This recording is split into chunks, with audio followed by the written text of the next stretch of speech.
2024 के लोकसभा चुनाव होने और चुनाव से पहले यूपी में मंत्रिमंडल को लेकर चर्चाएं हो रही हैं।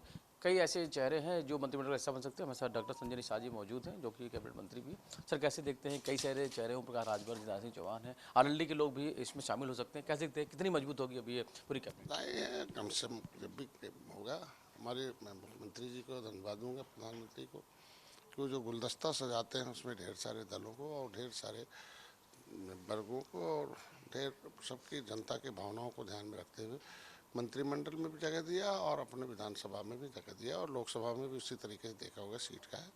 तो जो भी होता है उसका मैं स्वागत करता हूँ। आरएलडी के शामिल होने के साथ पश्चिमी उत्तर प्रदेश कितना मजबूत होगा? खास यूपी में 80 लोकसभा सीटों को जीतने का बीजेपी दावा सहयोगी दलों के साथ कर रही है, तो पश्चिम अब कितना मजबूत है? निश्चित रूप से हमें फायदा होगा और मजबूत होंगे। और हमें भी एक प्रधानमंत्री जिनकी सोच थी किसानों नौजवानों की, उसको भी उन्होंने अभी भारत रत्न दिया और उनकी पार्टी को शामिल भी किया और उनके जो अधूरे सपने थे चौधरी चरण सिंह के, उसको पूरा करने के लिए हमें अवसर प्रदान होगा। इसलिए मैं उत्तर प्रदेश नहीं, पश्चिमी नहीं, पूरा उत्तर प्रदेश भी और भी अगल बगल के राज्यों में भी हमें उस उनकी जो विचारधारा थी उसको पूरा करने का अवसर प्रदान होगा। सर, 51 सीटों का प्रत्याशियों का ऐलान कर दिया, जिसमें प्रधानमंत्री नरेंद्र मोदी हैं, राजनाथ सिंह हैं, सभी का ऐलान कर दिया गया। सहयोगियों के लिए भी कुछ छोड़े हैं, लेकिन चर्चा ये भी है कि निषाद पार्टी 2 सीटें मांग रही थी, लेकिन अभी 1 सीट को सहमति बनी। क्या कुछ बात है सर?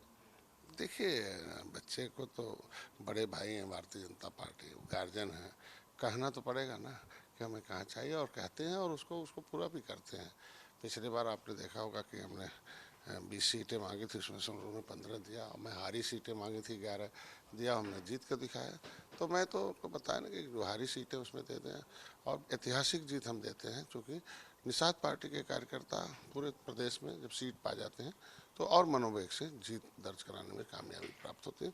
तो पूरा अभी मैं बधाई दूंगा, कम से कम पहली सीट जो निकली और उसमें जनता ने जिनके चेहरे पर विश्वास किया था, माननीय मोदी जी ने भी उन पर विश्वास किया और ढेर सारे सांसदों को फिर से पुनः सदन में जाने का अवसर प्रदान किया। कितनी सीटों की आस है अभी निषाद पार्टी? देखिए, हम बड़े भाई हैं, हमको लगता है कि जिस तरीके से हमारे 11 विधायक हैं, 6 हमारे सिंबल पर, 5 भारतीय जनता पार्टी के, तो जिस तरीके से अपना दल को रखा है उस तरीके से लगता है हम लोगों को भी अवसर प्रदान करेंगे। बिल्कुल, धन्यवाद। डॉक्टर संजय निषाद जी है और सावधान का कहना है कि सीटें हैं बढ़नी चाहिए। फिलहाल चर्चाएं हो रही हैं और 80 लोकसभा सीटें हैं वो बीजेपी सहयोगी दल के साथ जीते, ये फिलहाल मकसद होगा। और कहीं ना कहीं जो चर्चाएं हैं ये भी है कि निषाद पार्टी है अभी 1 से ज़्यादा सीटें की मांग कर रही है। कवरी के साथ रवि कुमार, इंडिया लखनऊ।